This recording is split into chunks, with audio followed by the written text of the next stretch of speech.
Assalamualaikum warahmatullahi wabarakatuh. Halo teman-teman semua, semoga kalian selalu dalam lindungan Allah Subhanahu wa Ta'ala dimanapun kalian berada. Dalam kali ini bersama saya Maida Dwi Mukhlisatul Azizah, kita akan sama-sama belajar tentang fenomena dakwah Nusantara. So, check it out. Kita akan membahas 4 pokok bahasan. Yang pertama, apa sih fenomena dakwah Nusantara itu? Kemudian, bagaimana sejarah masuknya agama Islam di Indonesia? Yang ketiga, bagaimana strategi dakwah Wali Songo dalam menyebarkan agama Islam di Nusantara ini? Dan yang keempat, apa saja faktor keberhasilan dakwah di Nusantara? Yang pertama, fenomena dakwah Nusantara. Dakwah Islam Nusantara ialah suatu upaya para pendakwah dengan menyerap masyarakat dari aspek semangat kultural yang telah ada. Dakwah ini lebih mementingkan keamanan dan kenyamanan seluruh masyarakat atau objek dakwah itu daripada langsung menyebarkan agama. Dalam sejarah dakwah di Nusantara, yang didahulukan adalah memenuhi kebutuhan dasar manusia daripada langsung mengajarkan syariat, kewajiban, hukum, dan lain sebagainya. Jadi, dakwah Nusantara melalui pendekatan secara halus dan tidak ada paksaan. Pembahasan yang kedua adalah bagaimana sih sejarah masuknya agama Islam di Indonesia. Nah, hal ini tidak ada kesepakatan di antara para sejarawan tentang kapan sebenarnya Islam mulai masuk dan menyebar di Indonesia. Maka ada beberapa teori yang menjelaskan masuknya Islam di Indonesia, antara lain adalah teori Gujarat atau India, teori Persia, teori Arab atau Mekah, dan teori Cina. Berikut penjelasannya. Teori India atau Gujarat. Teori ini dicetuskan oleh Brahms yang dikembangkan oleh Sunan Honje dan kawan-kawan. Pun Sucipto Wiryo Suprato yang meyakini awal mula sejarah masuknya Islam di Indonesia adalah melalui India atau Gujarat. Dalam teori ini diyakini bahwa para pedagang dari India yang Muslim dari Gujarat membawa agama Islam pada abad ke-13. Bukti pendukung atas teori ini adalah corak batu nisan Sultan Malik Al-Saleh yang sama atau mirip dengan orang-orang Gujarat. Kemudian adalah hubungan dagang Indonesia dan India yang terjalin sudah lama. Teori Persia. Teori Persia didukung oleh Husain Jayadiningrat dan Umar Amir Hussein. Islam dibawa oleh para pedagang yang berasal dari Persia. Persia sendiri merupakan bagian dari Iran. Teori ini tercetus karena pada awal masuknya Islam ke Nusantara di abad ke-13, ajaran yang marak saat itu adalah ajaran Syiah yang berasal dari Persia. Bukti pendukung dari teori ini adalah kesamaan budaya peringatan 10 Muharram atau tabuik yang biasa digelar di kota Priangan, Sumatera Barat. Dan kemudian adanya penyerapan dan penambahan kosakata bahasa. Selanjutnya, teori Arab atau Mekah. Islam masuk ke Indonesia langsung dari Arab atau Mekah pada masa kekhalifahan. Teori ini didukung oleh J.J. Fowler hingga Buya Hamka atau Abdul Malik Karim Amrullah. Islam dibawa oleh para pedagang pada abad 7 Masehi atau abad pertama Hijriah. Bukti pendukung dari teori ini adalah catatan Ibnu Battuta, adanya perkampungan Arab, dan gelar Malik yang dipergunakan untuk pemimpin. Yang terakhir, teori Cina. Teori bahwa asal mula sejarah masuknya Islam ke Indonesia adalah dari Cina. Islam sendiri berkembang di Cina pada masa dinasti Tang pada tahun 618 Masehi sampai 909 Masehi. Banyaknya migrasi Tionghoa Muslim ke Asia Tenggara, khususnya Nusantara, yang sebagian besar telah memasuki Sumatera bagian selatan pada tahun 879 Masehi atau abad ke-9 Masehi. Bukti pendukung dari teori ini adalah adanya keturunan para pendakwah yang berasal dari Cina, yakni Raden Patah merupakan keturunan Cina, dan adanya masjid dengan arsitektur Cina seperti Masjid Cengho yang berada di Magelang. Menurut para sejarawan, Islam masuk ke Indonesia melalui berbagai jalur. Berikut ini adalah jalur-jalur penyebaran Islam. Yang pertama, perdagangan. Dakwah melalui perdagangan sangat menguntungkan karena para raja dan bangsawan turut serta di dalamnya. Para saudagar yang berdagang dan berdakwah berhasil mendirikan sejumlah masjid dan mendatangkan mullah-mullah dari luar. Yang kedua, pernikahan. Dari segi ekonomi, para pedagang muslim memiliki status sosial yang lebih baik daripada pribumi. Oleh sebab itu, putri-putri bangsawan tertarik untuk menjadi istri saudagar-saudagar tersebut. Melalui pernikahan pula, mereka telah melahirkan cikal bakal kader-kader Islam. Misalnya antara pernikahan Brawijaya dan Putri Campa yang melahirkan Raden Fatah. Yang ketiga, melalui jalur tasawuf. Para dai juga dikenal sebagai guru tasawuf. Mereka menguasai hal-hal magis dan mempunyai kemampuan menyembuhkan. Dengan tasawuf, bentuk Islam yang diajarkan kepada penduduk pribumi mempunyai persamaan dengan animisme, dinamisme, agama Hindu dan agama Buddha. Dengan demikian, Islam menjadi mudah diterima. Yang keempat, jalur pendidikan. Dakwah melalui jalur pendidikan yang dilakukan para kiai memunculkan pesantren. Pesantren merupakan tempat kaderisasi mubalik-mubalik Islam di kemudian hari. Setelah keluar dari pesantren, para santri pulang ke kampung masing-masing atau berdakwah ke daerah tertentu. Yang kelima, kesenian. Para dai menggunakan wayang, sastra, seni arsitektur, dan seni ukir untuk berdakwah. Pendekatan ini dilakukan oleh Wali Songo untuk menarik perhatian kalangan pribumi. Dan yang terakhir, melalui jalur politik. Wali Songo mendakwahi para pembesar kerajaan Majapahit dan Pajajaran. Mereka juga mendirikan Kesultanan Demak. Begitu pula Sunan Gunung Jati yang mendirikan Kesultanan Cirebon dan Banten. Dengan adanya kesultanan-kesultanan itu, mereka dapat memerangi kerajaan-kerajaan Islam dan dapat mengislamkan penduduknya. Pembahasan yang ketiga adalah tentang bagaimana strategi dakwah Wali Songo dalam menyebarkan agama Islam di Nusantara.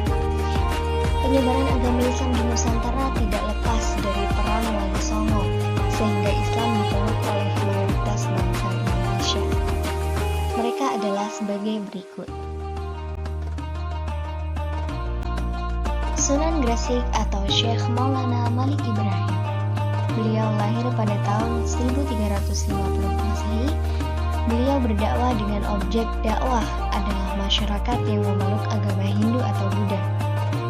Dalam strategi dakwahnya, ia mendirikan pesantren di Gresik sebagai tempat belajar agama Islam.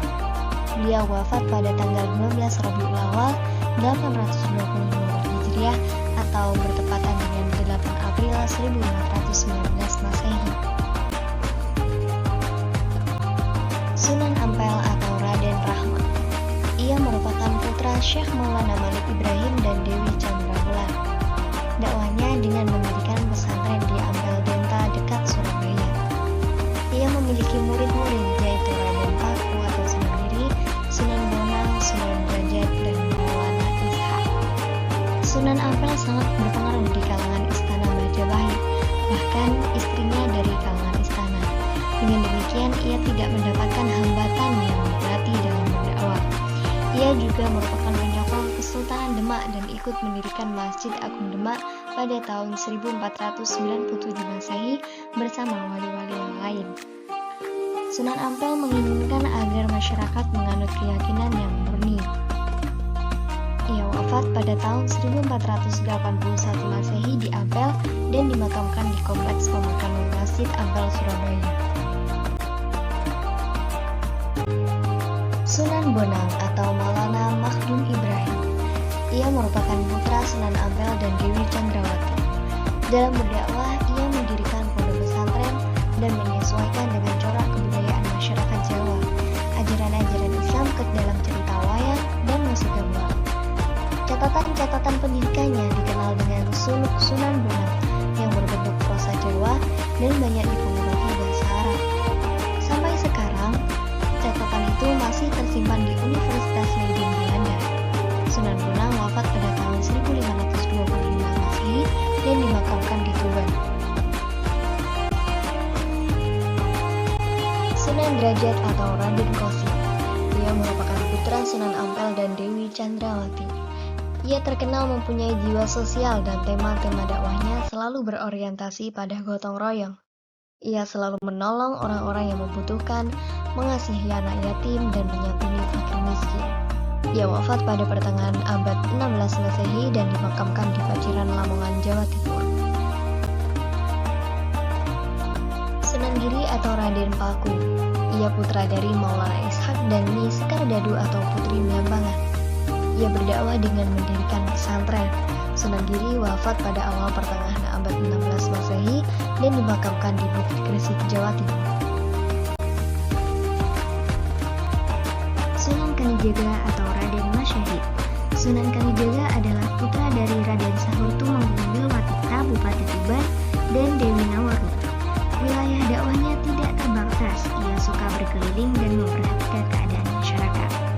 Sunan Kalijaga berdakwah menggunakan berbagai media seni seperti seni pertunjukan wayang kulit, seni gamelan, seni suara, seni ukir, seni pahat, busana, dan kesusastraan. Ia wafat pada pertengahan abad 15 Masehi dan dimakamkan di Kadilangu, Demak, Jawa Tengah. Sunan Kudus atau Ja'far Shadiq. Sunan Kudus adalah putra dari Usman Haji. Adapun Usman Haji adalah orang yang menyebarkan agama Islam di Cibang, Panolan, Blora. Sunan Kudus menyebarkan agama Islam di daerah Kudus. Ia ahli di bidang ilmu fikih, usul fikih, tauhid, hadis, dan logika. Untuk kepentingan dakwah, ia menciptakan cerita keagamaan yang berjudul Gending Mas Mambang dan Mijil. Sunan Kudus wafat pada tahun 1550 Masehi dan dimakamkan di pemakaman Masjid Menara Kudus. Sunan Muria atau Raden Umar Said. Ia merupakan putra dari Sunan Kalijaga. Ia berdakwah di Gunung Muria dan di desa-desa terpencil lainnya. Objek dakwahnya adalah pedagang, nelayan, dan rakyat biasa. Dalam dakwahnya, ia menciptakan tembang yang berjudul Simam dan Kinanti. Sunan Muria wafat pada abad 16 Masehi dan dimakamkan di Gunung Muria, Kudus. Sunan Gunung Jati atau Syarif Hidayatullah. Sunan Gunung Jati adalah cucu Raja Pajajaran Prabu Siliwangi. Menurut Purwaka Caruban Nagari, Sunan Gunung Jati dihormati oleh para Sultan Demak dan Pajang. Di samping itu, ia diberi gelar Raja Pandita. Dakwahnya dilakukan melalui pendekatan struktural. Ia mendirikan dan memimpin Kesultanan Cirebon dan Banten. Di samping itu, ia juga mendirikan pesantren Gunung Jati di Cirebon. Sunan Gunung Jati wafat pada tahun 1570 Masehi dan dimakamkan di Gunung Jati, Desa Astana, Cirebon. Pembahasan yang keempat adalah faktor keberhasilan dakwah Nusantara. Sebelum Islam masuk ke Indonesia, animisme, dinamisme, agama Hindu dan agama Buddha telah berkembang luas di Nusantara. Semua kepercayaan dan agama itu akhirnya memudar dan digantikan oleh agama Islam yang kemudian menjadi agama mayoritas penduduk. Sehubungan dengan itu, ada beberapa faktor yang menyebabkan agama Islam cepat berkembang di Nusantara. Antara lain, faktor ajaran Islam. Ajaran Islam, akidah, syariat, dan akhlak sangat rasional sehingga mudah diterima oleh penduduk pribumi. Secara akidah, masuk agama Islam sangat mudah, yaitu hanya dengan mengucap 2 kalimat syahadat. Selain itu, akhlak dalam Islam cukup sederhana, yaitu seorang muslim harus baik kepada sesama. Dalam Islam tidak ada perbedaan derajat dan kasta. Yang kedua adalah faktor pembawa agama Islam atau faktor pendakwah. Para pedagang muslim berhasil memperkenalkan agama Islam secara damai. Hal ini membuat penduduk pribumi ingin tahu lebih banyak dan masuk Islam. Yang ketiga ada faktor ekonomi. Orang-orang yang terlibat dalam perdagangan bukan hanya pedagang, melainkan juga penguasa dan bangsawan. Sementara itu, jalur perdagangan Nusantara hampir seluruhnya dikuasai oleh para pedagang Arab dan para pedagang Nusantara. Melalui interaksi ini, para pedagang Arab memperkenalkan agama Islam dan mengajak mereka menjadi muslim. Dan yang terakhir, faktor politik. Ketika Islam masuk, pada umumnya para penguasa menganut agama Hindu dan Buddha. Antara penguasa satu dan lainnya saling berselisih sehingga membuat kedudukan mereka melemah. Hal ini memberi peluang untuk membangun pusat-pusat kekuasaan Islam yang independen. Di bawah pimpinan Wali Songo, Demak akhirnya berhasil berhasil menggantikan Majapahit. Demikian pula Cirebon dan Banten yang menjadi besar lalu menggeser kekuatan Pajajaran yang semakin lemah. Ibrah yang dapat kita ambil dari fenomena dakwah Nusantara adalah dalam berdakwah kita harus bisa menyesuaikan strategi dakwah dengan objek dakwah kita. Strategi yang dapat digunakan misalnya melalui pendekatan plural yang tidak menyimpang dengan ajaran dan syariat Islam. Demikianlah sedikit ilmu yang dapat saya sampaikan. Ada lebihnya karena Allah Subhanahu wa Ta'ala dan kurangnya ialah kesalahan saya. Terima kasih telah menonton video ini. Jangan lupa like, comment, dan